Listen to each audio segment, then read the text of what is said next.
Bonjour! Salut, c'est Méné Sandrine. Est-ce que l'être humain a déjà disparu dans le passé, il y a très longtemps, plusieurs millions d'années? Est-ce qu'il y a une civilisation évoluée, qu'elle soit humaine ou autre, qui a vécu avant nous? Ça, c'est la théorie silurienne. On va Ouais. voir ça ensemble. La question qu'on peut se poser, c'est si c'était arrivé, si des civilisations humaines nous avaient précédés il y a des millions d'années en arrière, humaines ou autres, reptiliennes par exemple, Et qui aurait disparu? qui auraient disparu il y a très très longtemps, est-ce qu'on serait capable de la détecter? Est-ce qu'on pourrait en recueillir des preuves? C'est la question qu'on va se poser aujourd'hui. Et pour ça, il faut prendre de la perspective, hein, comparer l'espérance de vie de la civilisation humaine par rapport à la Terre, par rapport à l'univers. Donc 13,8 milliards d'années pour l'univers moderne, 4,6 milliards d'années pour la Terre. Les premiers hommes sont apparus aux alentours de, on va dire, de 2 millions d'années.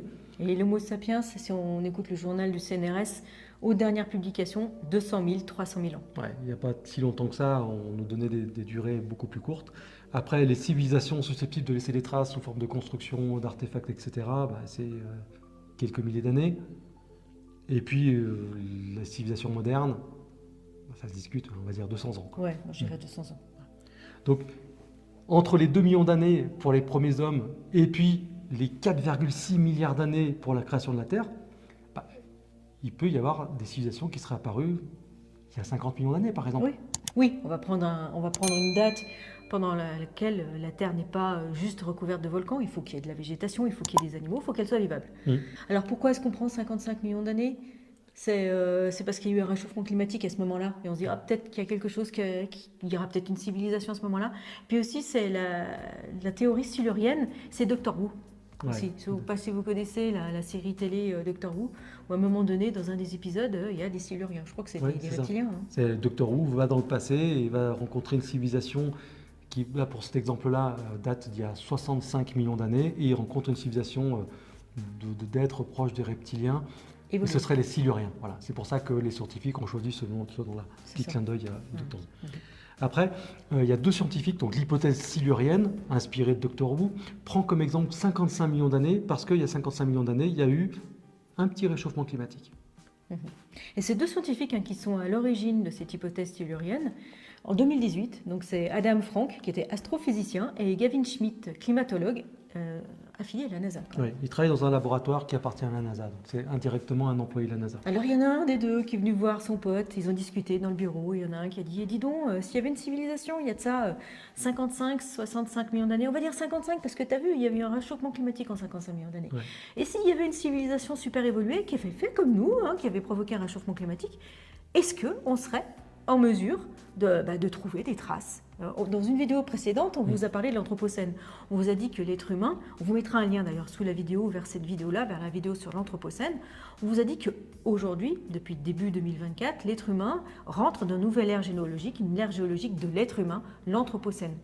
Parce qu'en fait, il est en train de changer profondément son environnement et donc les couches de sédiments au niveau géologique. Et si c'était passé la même chose 55 millions d'années et qu'on retrouve ces couches géologiques, est-ce qu'on serait capable de dire ça, c'est dû à une civilisation?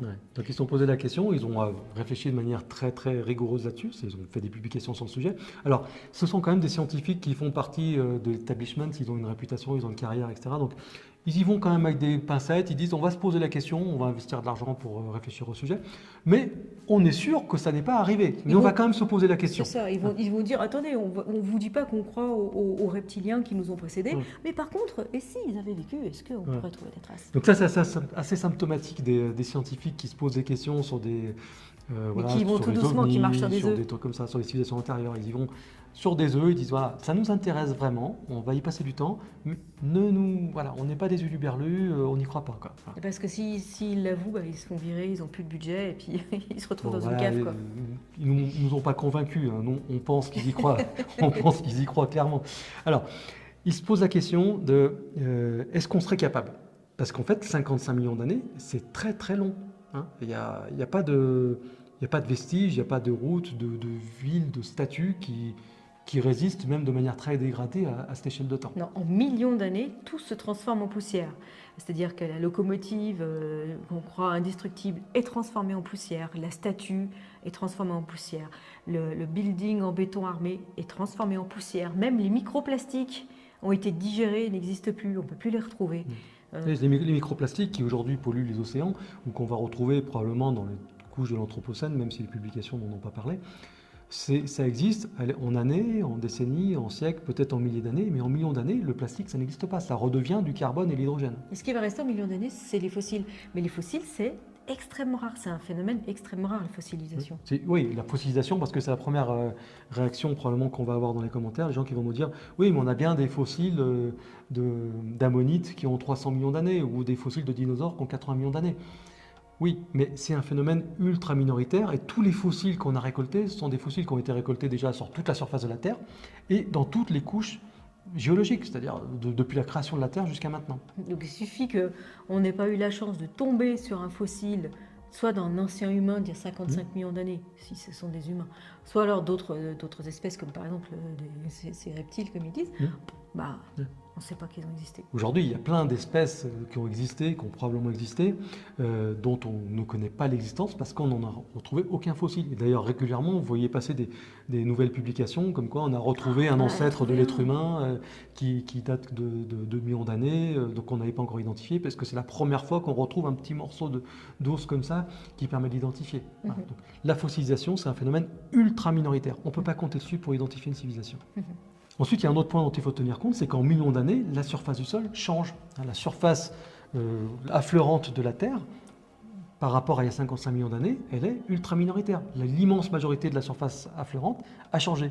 Il y a eu des retournements, il y a eu des tectoniques, il y a des tectoniques qui sont passées dessus, dessous, qui se sont froissées, qui se sont éclatées, qui ont été recouvertes par de la lave, qui sont passées au fond des océans, qui ont été recouvertes par des sédiments. Bref, ça bouge. En 55 millions d'années, l'écorce terrestre, elle change. Donc ça aussi, si on devait retrouver quelque chose, des vestiges d'il y a 55 millions d'années, ce serait sur une toute petite partie de la Terre, peut-être dans une zone complètement désertique. Donc si tout se transforme en poussière, comment est-ce qu'on fait pour trouver des traces s'il y a une civilisation qui nous a précédés? Comment faire pour trouver des traces de cette civilisation? Et d'ailleurs, les scientifiques qui sont à l'origine de cette théorie, ils disent, pour être honnête, il est impossible de savoir si les dinosaures conduisaient des voitures ou s'ils habitaient dans des immeubles de plusieurs kilomètres de haut. Donc ça, c'est un petit peu la blague pour dire que ce qui s'est passé au temps des dinosaures, à part quelques fossiles, on ne sait pas. Ouais. Donc ils ont identifié 3 types de traces qu'on pourrait retrouver et ce sera toujours des traces microscopiques dans les couches géologiques. Premier exemple, c'est l'engrais. On va retrouver des traces d'engrais dans des couches de sédiments qui seront anormalement concentrés, par exemple beaucoup d'azote. Imaginez, aujourd'hui, on répand énormément d'engrais sur les sols, les pluies vont laver les sols, les sédiments vont s'écouler dans les rivières et puis ils vont se déposer dans un lac, ils vont se déposer dans les océans. Et là, on va avoir une couche de sédiments qui va être particulièrement riche en azote. C'est ce que l'Anthropocène va laisser comme trace et c'est peut-être quelque chose qu'on peut trouver si une civilisation qui nous a précédés utilisait l'engrais. Ouais, ils estiment que ces traces vont perdurer pendant plusieurs dizaines de millions d'années. Donc ça, c'est une trace indélébile que l'homme est en train de faire sur la Terre. Deuxième trace qu'on peut retrouver, ce sont les métaux rares. Alors, si on prend encore une fois l'exemple de l'être humain, pendant l'Anthropocène, qu'est-ce qui se passe? On a beaucoup de métaux rares dans quoi? Beaucoup de métaux rares, bien sûr, on a les bijoux avec l'or et l'argent, mais pas seulement, c'est qu'on en a aussi dans toute notre électronique. Et ces métaux rares, ils vont se retrouver sous forme de petites particules, de microparticules, pareil, dans des couches sédimentaires. Et donc des archéologues du futur pourraient trouver des couches sédimentaires en disant « Oh, c'est bizarre, il y a beaucoup de métaux rares. Ouais. Qu'est-ce qu'ils ont fait avec ça ?» C'est-à-dire qu'en fait, nous, ce qu'on a fait depuis l'histoire de la civilisation humaine, on est allé puiser dans des filons qui ont été créés pendant toute l'histoire de la Terre. Et on est allé rechercher des ressources, de l'or, de l'argent, du platine, etc., dans des couches beaucoup plus anciennes, réparties d'ailleurs sur plusieurs aires géologiques, et on les a rassemblées dans notre ère à nous. Et ça va rester dans les couches de l'Anthropocène.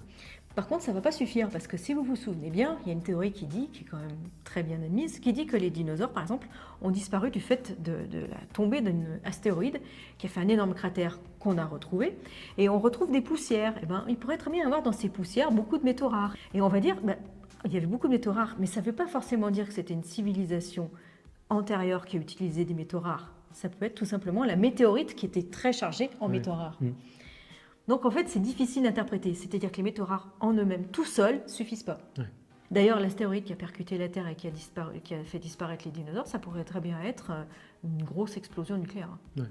Oui, ça pourrait être une explosion nucléaire d'une civilisation de l'époque qui aurait fait une apocalypse nucléaire sur Terre, ou alors une attaque nucléaire qui venait de l'espace, pourquoi pas. Pourquoi pas, on sait pas. On est dans la théorie, on fait comme eux, on dit on n'y croit pas, on n'y croit pas, mais on y expose la question quand même. C'est possible. Troisième type de traces qu'on pourrait retrouver, c'est lié à la consommation, à la combustion des carburants fossiles. Voilà. Depuis 200 ans, l'être humain est allé chercher du charbon, du pétrole, du gaz dans les couches géologiques et a vidé les réserves d'énergie fossile qui étaient dans le sol. Qui étaient accumulées depuis des millions et des millions d'années. Qui étaient accumulées depuis la création de la Terre. Et on va les retrouver dans l'Anthropocène. Et donc là, pareil, et qu'est-ce qu'ils vont retrouver? Alors, on part dans l'Anthropocène et donc des archéologues du futur, mais nous, en tant qu'humains, on peut rechercher la même chose dans les couches archéologiques pour voir ce qui s'est passé il y a 55 millions d'années, c'est se dire, est-ce qu'il y aurait, pareil, dans ces mêmes couches géologiques, des traces de carbone anormales, une utilisation d'énergie fossile anormale. De l'azote, des métaux lourds en concentration anormale dans certaines strates. On sait qu'il y a 55 millions d'années, il y a eu effectivement un réchauffement climatique. Alors ça, on y trouve dans les carottes glaciaires avec la composition des bulles, mais on ne va pas rentrer dans ces détails. Mais bon, ça, ce sont trois critères. Les engrais, les utilisations de métaux rares, et l'extraction des réserves d'énergie fossile qui créent en les utilisant du carbone. Mais le problème, c'est que ce n'est pas réciproque. C'est-à-dire qu'on sait que notre civilisation va laisser ces traces-là. Par contre, si on retrouvait ces traces-là, est-ce qu'on en déduirait l'existence d'une civilisation avancée? C'est pas évident. C'est pas sûr du tout, en fait. C'est pas sûr du tout. Parce qu'en fait, il y a d'autres explications qui pourraient entraîner ça. J'ai parlé de l'astéroïde qui aurait détruit les dinosaures, mais cet astéroïde peut provoquer toutes ces causes-là, en fait. C'est ça. Et à l'inverse, cette hypothèse crée un paradoxe. C'est-à-dire qu'aujourd'hui, si on prend l'hypothèse de base, nous, en tant qu'humains, on est en train de créer l'Anthropocène, de rentrer dans l'ère géologique de l'Anthropocène, parce qu'on a quelque part une mauvaise façon de gérer nos ressources. Et donc, ça déséquilibre complètement l'environnement de l'être humain et ça va créer des couches qui vont se voir. Ça va créer des couches qui vont se voir avec tout un tas de choses dont on a parlé dans les couches géologiques. Mais à l'inverse, et c'est là qu'est le paradoxe, c'est qu'une civilisation qui serait plus évoluée que l'être humain et qui gérerait mieux ses ressources, elle ne laisserait pas de traces géologiques. Il n'y aurait pas ce phénomène d'anthropocène, ce phénomène que l'être humain est en train de laisser une empreinte sur la Terre avec son anthropocène. Donc en fait, elle serait carrément invisible. Ouais. Elle serait indétectable dans le futur. Donc une civilisation qui, contrairement à l'être humain, aurait une espérance de vie, par exemple, de dizaines ou de centaines de millions d'années, qui gérerait bien ses ressources, ne laisserait pas de traces. Donc on gère mal ses ressources, on épuise tout très très rapidement. Ça fait une couche très très fine dans laquelle il y aurait des anomalies qui ne seraient pas forcément détectables. On est indétectable depuis le futur. On les gère bien, ça dure beaucoup plus longtemps, mais on ne laisse pas de traces, on est aussi invisible du futur. Donc en gros, il est très très peu probable qu'on soit capable de détecter ou de prouver l'existence d'une civilisation antérieure à l'homme au-delà de quelques millions d'années. À moins de trouver des fossiles, à moins de trouver ce genre d'artefacts. Mais le problème, c'est que... D'ailleurs, il précise aussi qu'une société qui gérerait bien ses ressources serait aussi indétectable depuis l'espace. On dit souvent, il y a des théories qui disent les essais nucléaires, les bombes atomiques qui ont été lâchées sur la Terre, elles sont visibles de l'espace et notamment depuis d'autres systèmes solaires. Une civilisation qui n'aurait pas fait d'essais atomiques, qui n'aurait pas le nucléaire ou qui ne l'exploiterait pas de cette manière-là ou qui l'utiliserait uniquement pour produire de l'énergie, ce ne serait pas visible. Ce serait pas visible, ce serait indétectable depuis l'espace. Donc indétectable depuis le futur, indétectable depuis l'espace. Elle pourrait exister, personne ne le saurait. Donc, par rapport à la vidéo précédente sur l'Anthropocène, oui, l'être humain laisse des couches qui sont visibles, mais de là à dire que dans le futur, des archéologues seront capables de dire « Ah, il y avait un truc ici, c'était peut-être une civilisation avancée », ça, c'est pas dit. Donc peut-être qu'on ne laissera même pas de traces. C'est dommage. Probablement qu'on ne laissera pas de traces.